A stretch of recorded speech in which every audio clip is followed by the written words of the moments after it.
Bienvenidos a Puertas Abiertas. Todos los jueves de 8 a 9. Política, cultura y lo más importante, la opinión de las y los jóvenes.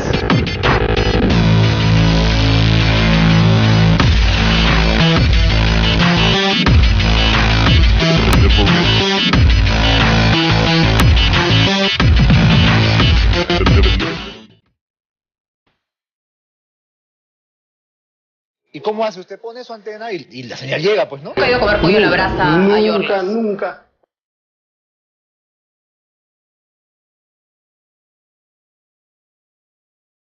Lo responsabilizo por esta maniobra torpe, sucia, subalterna.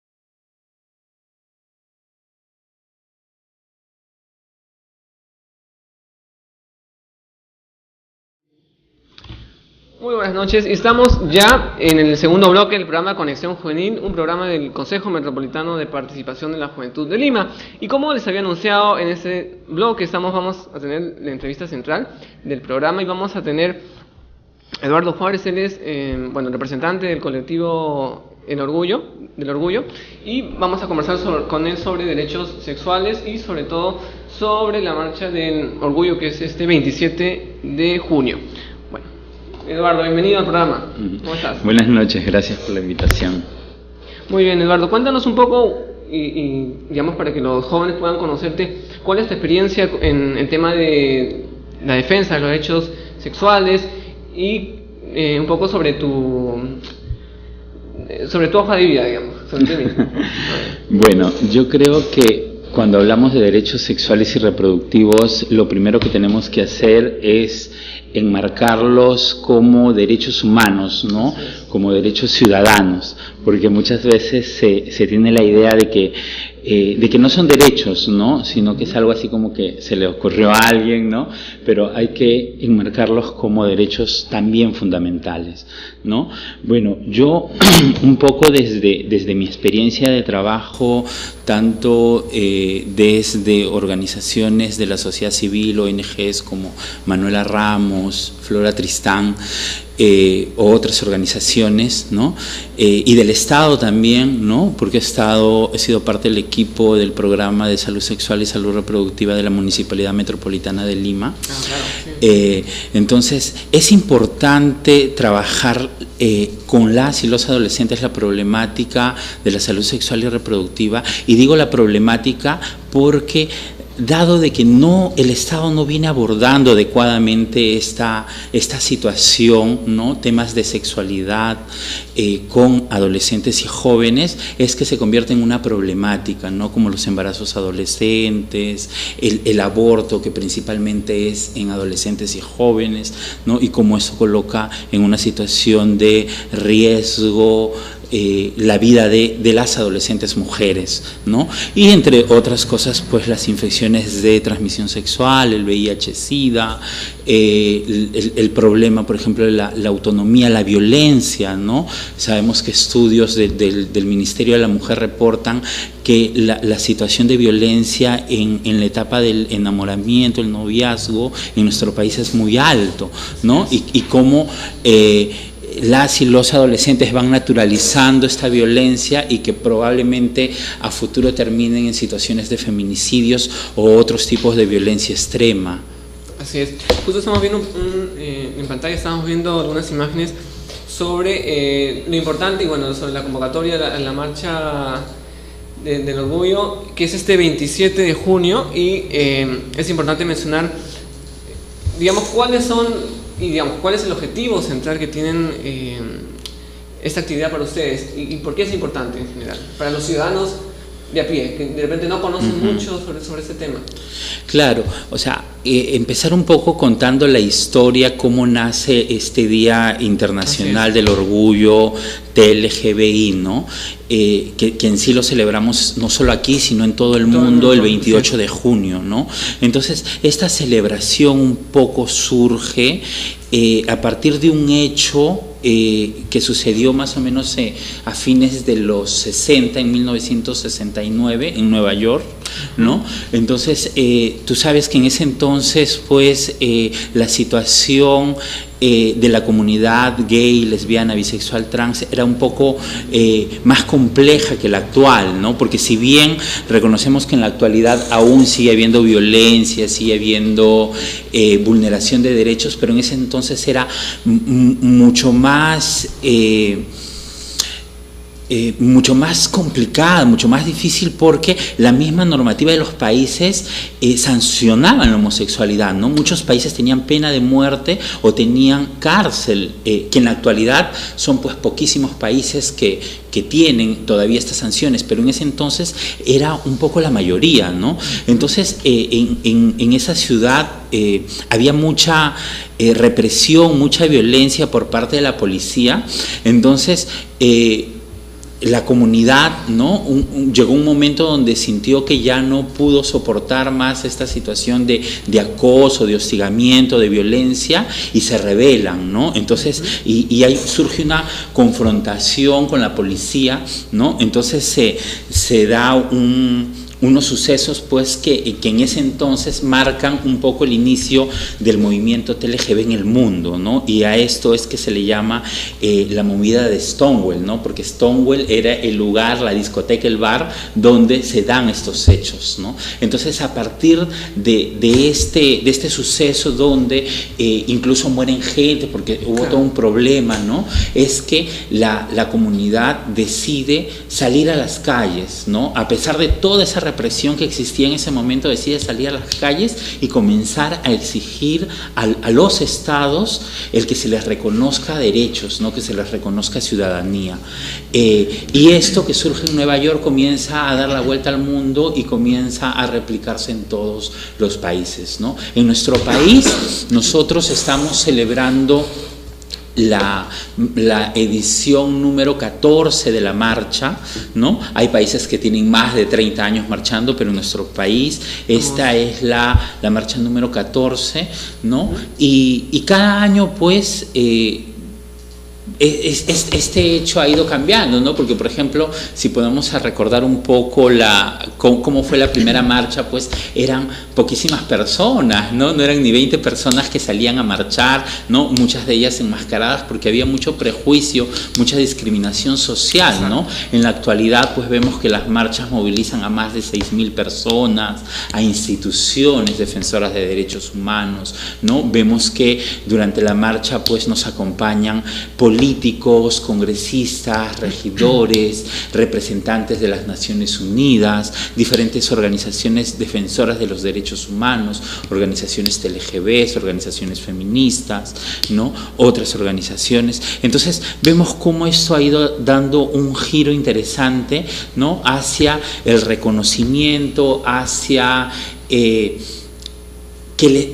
exigirle al Estado también que pueda garantizar políticas públicas donde se incluya la comunidad LGTB, que sabemos que en la actualidad, pues, somos uno de los pocos países de Latinoamérica que no tiene ninguna normativa a favor de los derechos LGTB, ¿no? Y a propósito de ello, es importante lo que tú mencionas, porque en el país, bueno, en el Perú, bueno, en Latinoamérica, aún no existen políticas públicas.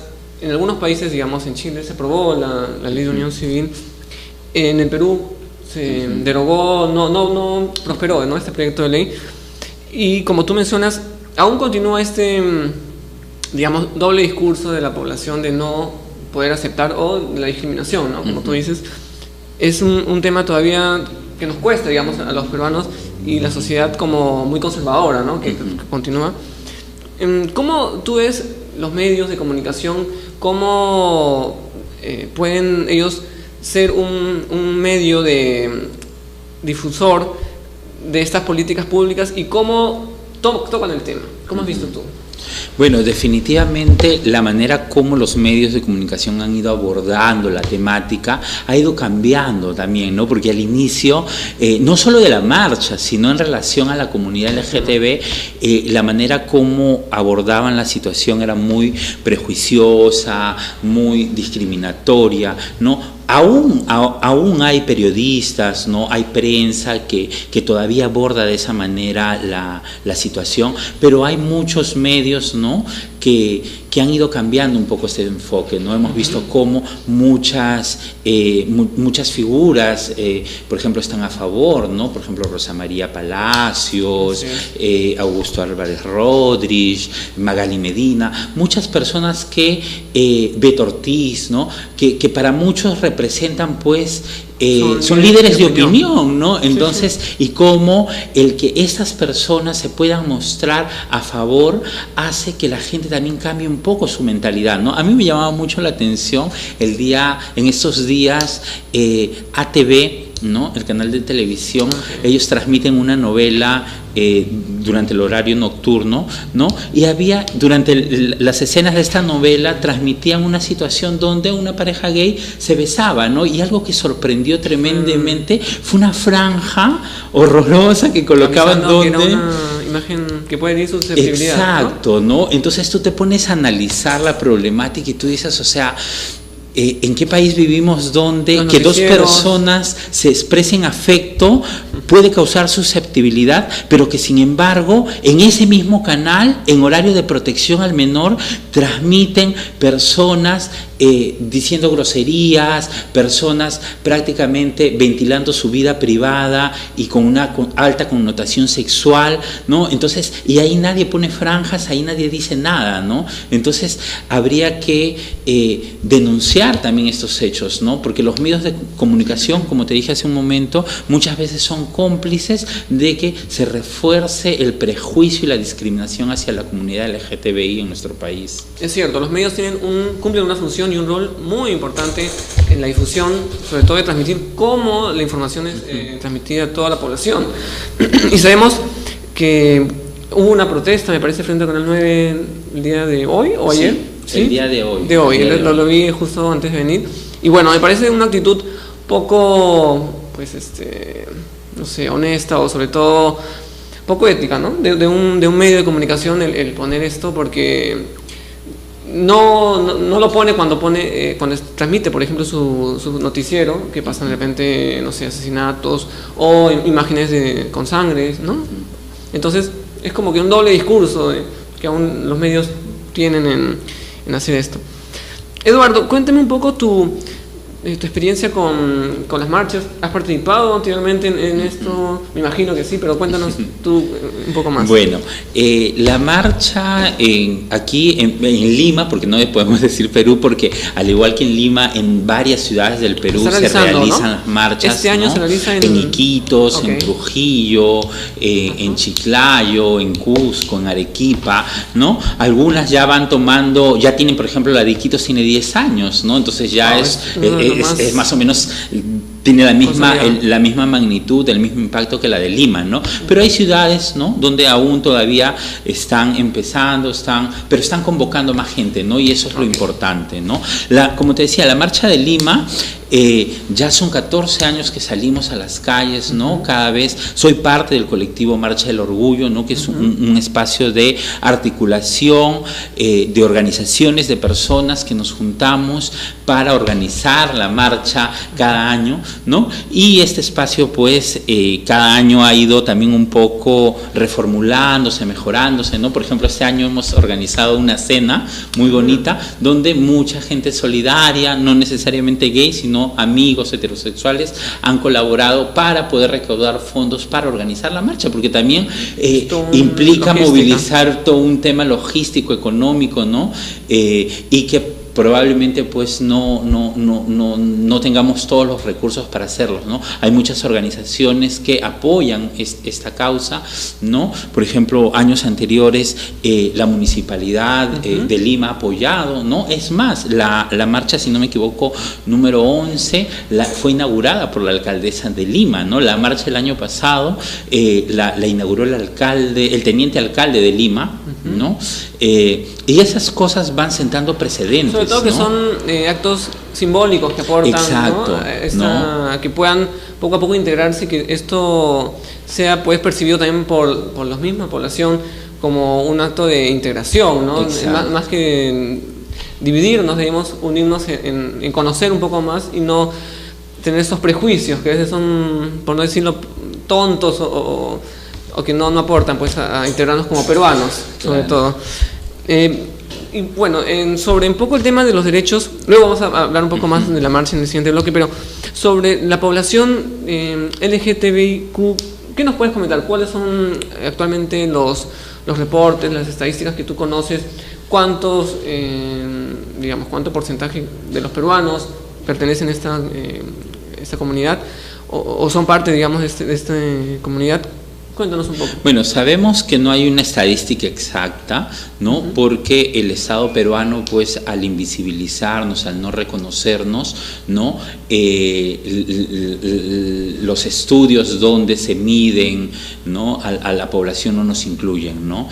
Ya han habido recomendaciones del Ministerio de la Mujer, por ejemplo, para que la ENDES pueda incluir, ¿no? el recoger información de la comunidad, que igual va a ser un subregistro probablemente, ¿no? Porque aún en una sociedad prejuiciosa la gente muy abiertamente no va a decir soy gay, soy lesbiana, pero ya por lo menos sentaría un precedente de ir teniendo un estimado, ¿no? Pero se habla muchas veces de un 10%, de un 15% de la población, ¿no? El congresista Carlos Bruch habla que somos aproximadamente 3 millones de ciudadanos peruanos y peruanas, ¿no? Pero que no hay una cifra exacta, ¿no? Yo, en relación a las estadísticas, yo quería compartir unos datos porque hace poquito, en el marco del 17 de mayo, que es el Día Internacional contra la Homofobia, ¿no?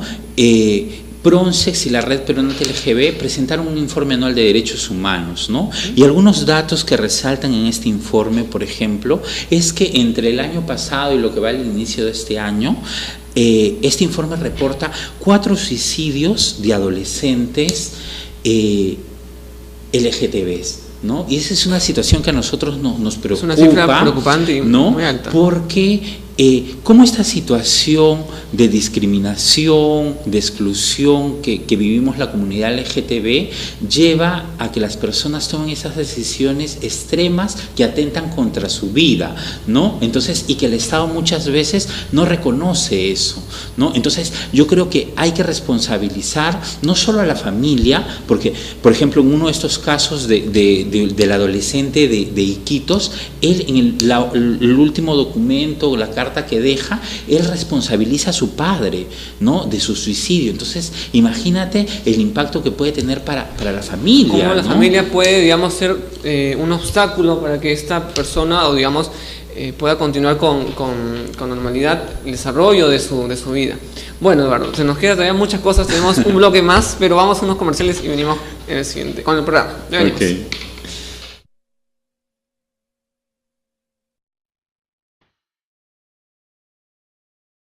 ¿Y cómo hace? Usted pone su antena y la señal llega, pues, ¿no? Nunca he ido a comer pollo a la brasa a York. Nunca.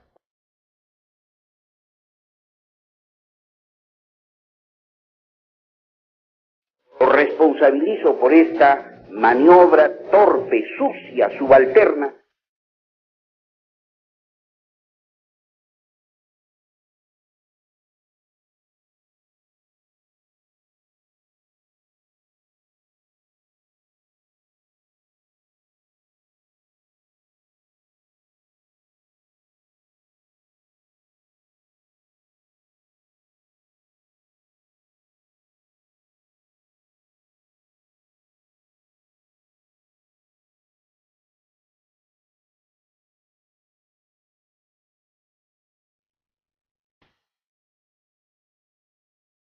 ¿Y cómo hace? Usted pone su antena y la señal llega, pues, ¿no? Nunca he ido a comer pollo a la brasa a York. Nunca.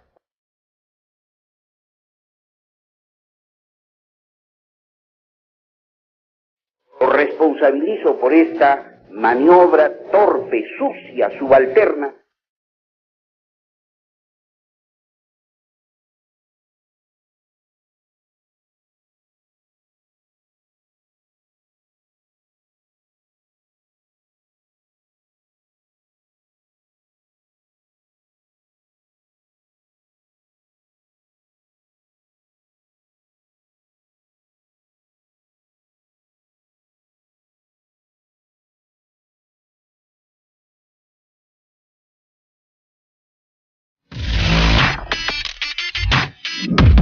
Bienvenidos a Puertas Abiertas.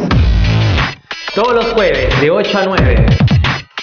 Política, cultura y lo más importante, la opinión de las y los jóvenes.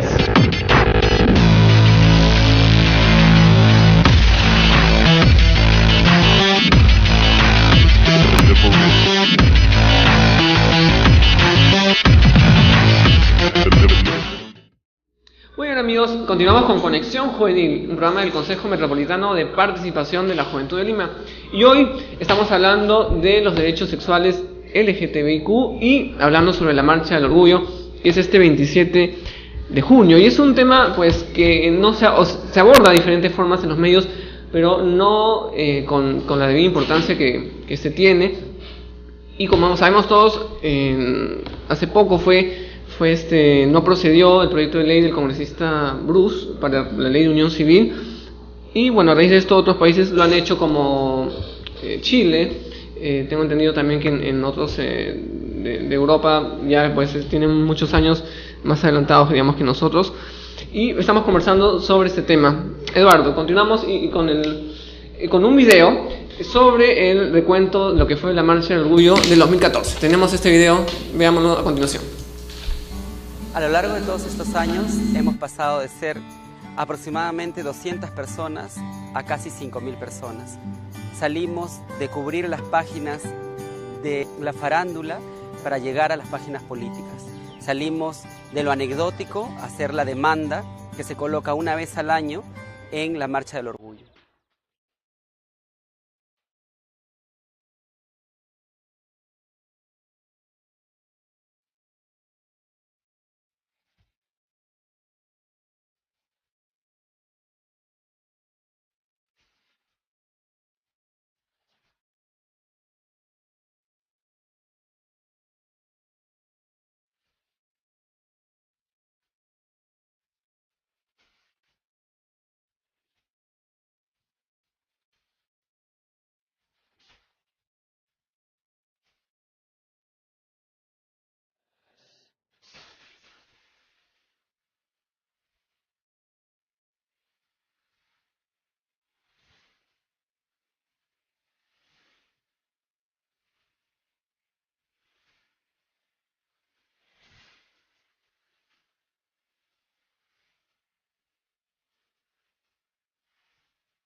Bueno, ese es un video realmente muy impactante, y sobre todo que puede hacernos reflexionar también cómo se vive ese día tan importante.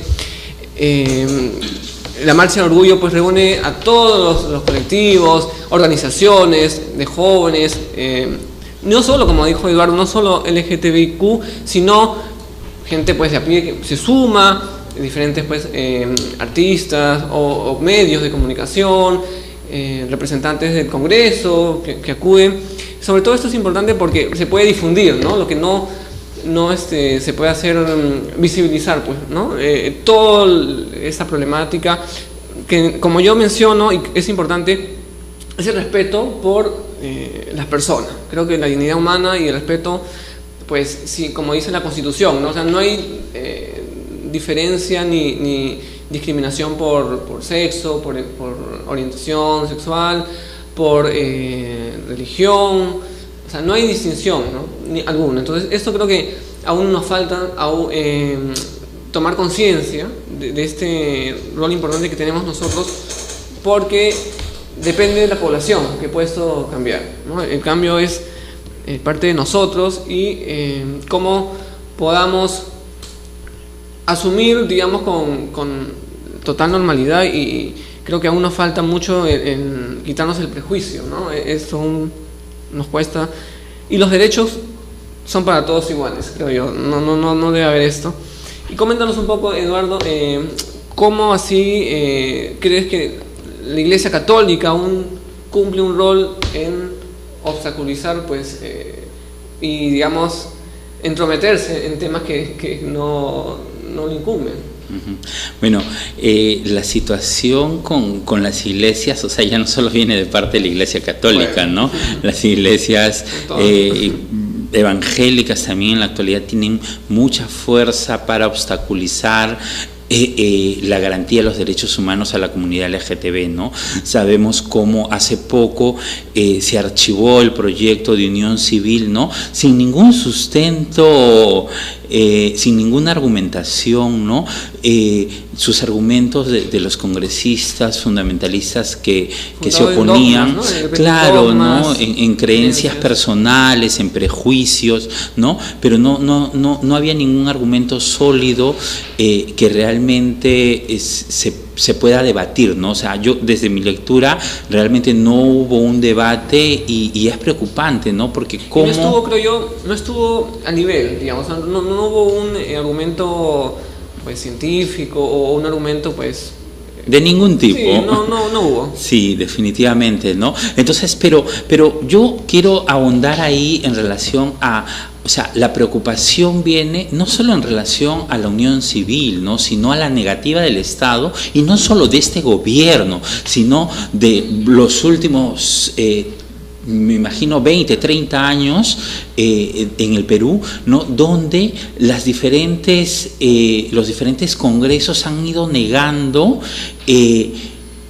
derechos a las personas LGTB, ¿no? Han habido diversas iniciativas, por ejemplo, de matrimonio, ha habido lo de la unión civil, ha habido una iniciativa de crímenes de odio, ¿no? Para tipificar los crímenes de odio por orientación sexual, identidad de género, y que este mismo Congreso lo archivó, no lo aprobó, a partir de prejuicios de nuestros legisladores, ¿no? Entonces yo creo que eso es importante denunciarlo, porque a diferencia, como tú decías hace un momento, de países hermanos como, por ejemplo, Chile, Ecuador, Colombia, si bien no todos tienen unión civil y matrimonio igualitario, pero tienen una serie de derechos. Nosotros no tenemos ni siquiera una ley de no discriminación por orientación sexual, no tenemos una ley de identidad de género, no tenemos una ley de crímenes de odio, no tenemos una ley de unión civil, no tenemos una ley de matrimonio igualitario, o sea, no tenemos ninguna ley que el Estado reconozca y garantice derechos, ¿no? Digamos, es una población vulnerable que no cuenta con apoyo del gobierno y de, pues, sectores, digamos, del poder ejecutivo. No hay un apoyo, pues, lo que vi fue corrígeme, es un pequeño documento, no recuerdo ahorita el nombre, pero que está, pues, incorporando algún tema de defensa de derechos en la Corte Suprema, un poder judicial. Vi hace poco, que hace un mes y tanto. Sí. Lo que pasa es que el Ministerio de Justicia, una vez que decidieron no incluir a la comunidad LGTB en el Plan Nacional de Derechos Humanos, las organizaciones en su legítimo derecho comenzaron a hacer una especie de presión para denunciar ese hecho de vulneración de derechos, ¿no? Porque los argumentos de los ministros eran de que son temas polémicos, o sea, los derechos humanos no pueden ser temas polémicos, ¿no? Entonces, porque estamos hablando de derechos de personas, de digamos ciudadanos. Que todos los ciudadanos pagamos impuestos, digamos, ahí no hay diferencia. Entonces, ellos han reconocido que si bien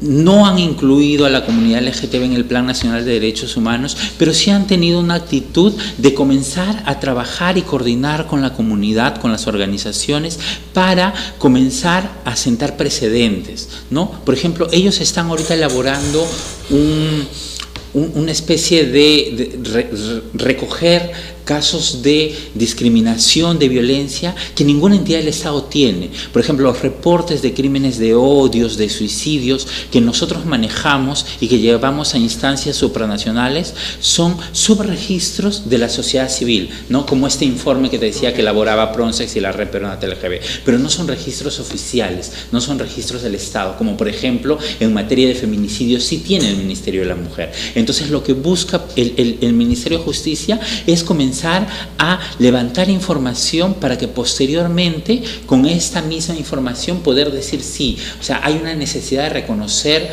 derechos porque comienzan a visibilizar a la comunidad LGTB.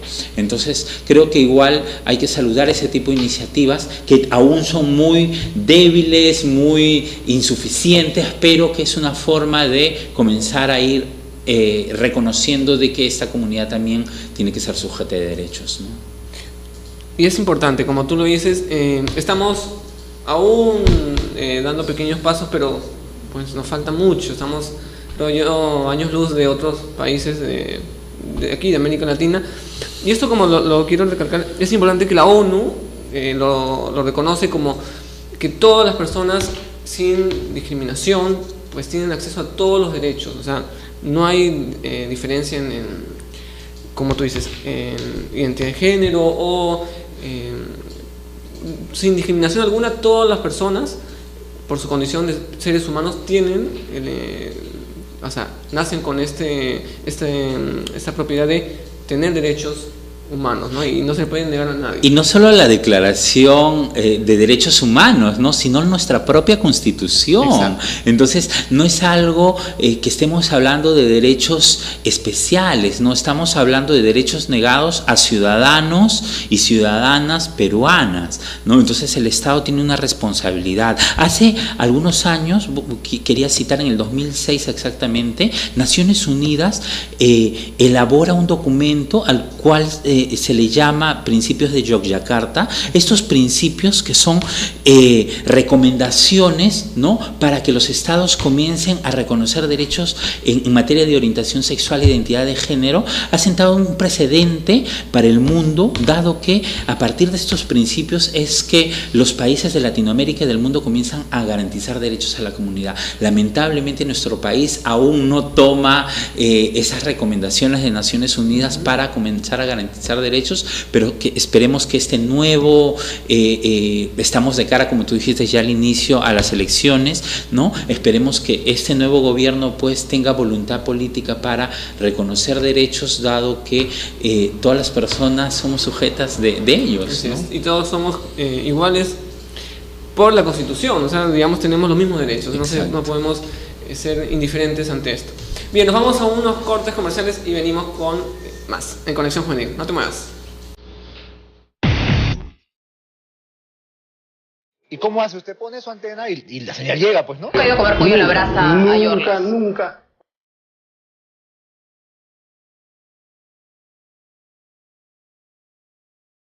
Lo responsabilizo por esta maniobra torpe, sucia, subalterna,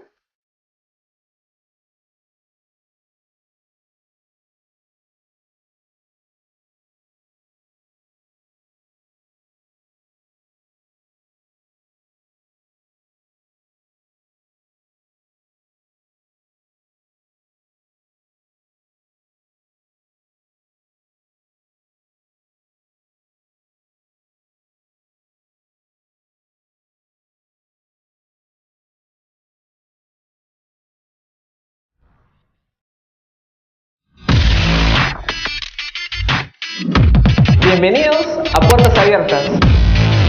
Todos los jueves de 8 a 9. Política, cultura y lo más importante, la opinión de las y los jóvenes.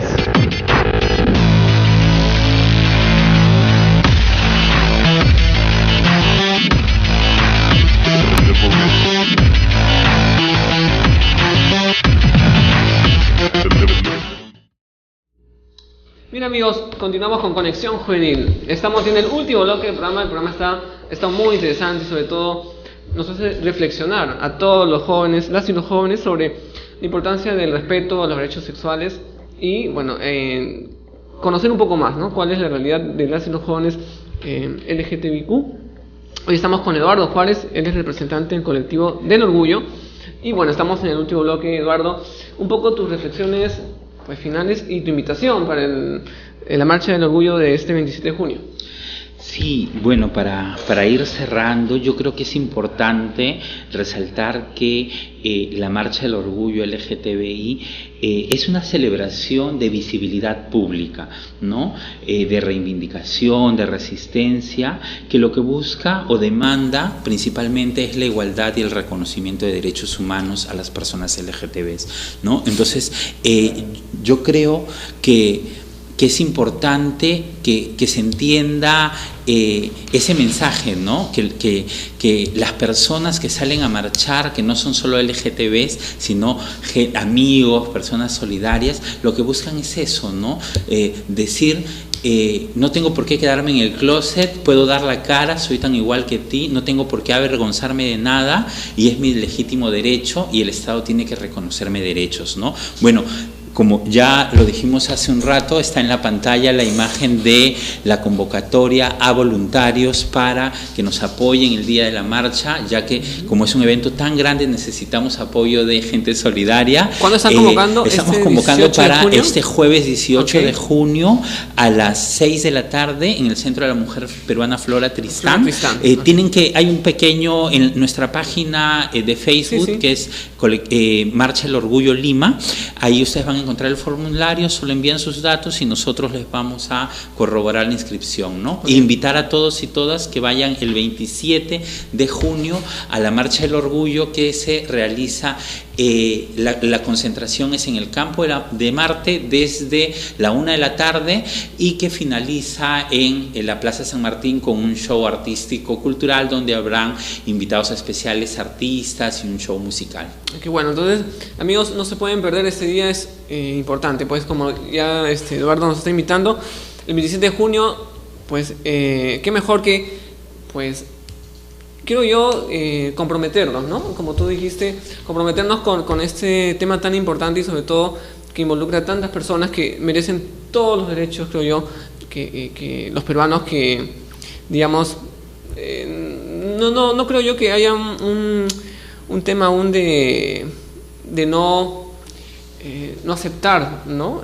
Digamos, las personas, digamos, no aceptamos lo diferente, ¿no? Nos cuesta aceptar lo diferente, nos cuesta aún superar, como yo decía, ¿no? Ciertos prejuicios, pensamientos que no aportan.